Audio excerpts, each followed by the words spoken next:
ગુજરાતના રાજકારણમાં હાલ ગરમાવો જોવા મળી રહ્યો છે અને વાત કરવામાં આવે કોંગ્રેસની તો કોંગ્રેસના પ્રદેશ પ્રમુખ શક્તિસિંહ ગોહિલે કડી અને વિસાવદરની પેટા ચૂંટણીના પરિણામ આવ્યા બાદ પોતાના પદ ઉપરથી રાજીનામું ધરી દીધું હતું અને હવે તેમના પદની જવાબદારી કોને સોંપવામાં આવે તેને લઈને અનેક અટકળો ચાલી રહી છે। જો કે તાજેતરમાં જ ગુજરાત કોંગ્રેસના અનેક નેતાઓ દિલ્હી ખાતે પહોંચ્યા હતા, જેમાં રાહુલ ગાંધી અને કોંગ્રેસના રાષ્ટ્રીય અધ્યક્ષ મલ્લિકાર્જુન ખડગેની અધ્યક્ષતામાં મહત્વની એક બેઠક પણ યોજાઈ હતી।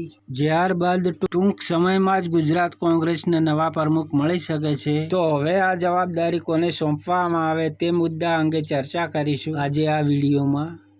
નમસ્કાર, કૃષ્ણા ફ્લૂટ ચેનલની સાથે હું છું ચંદુજી ઠાકોર।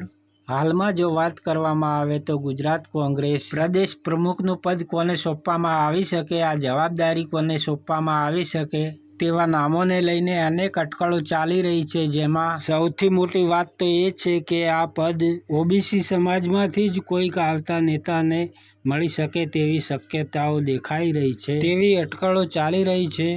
જેમાં પહેલું નામ છે ગેનીબેન ઠાકોર। ગેનીબેન ઠાકોર જેઓ બનાસકાંઠાના કોંગ્રેસના એકમાત્ર સાંસદ ગુજરાત ખાતે છે।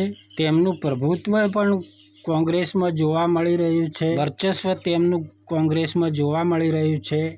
તેમની પાસે ગેનીબેન ઠાકોર પાસે ઠાકોર સમાજની એક મોટી વોટ બેંક પણ છે, એટલા માટે ગેનીબેન ઠાકોરને ક્યાંક પ્રદેશ પ્રમુખ તરીકેની કમાન સોંપવામાં આવે તેવી શક્યતાઓ દેખાઈ રહી છે, તેવી અટકળો પણ ચાલી રહી છે।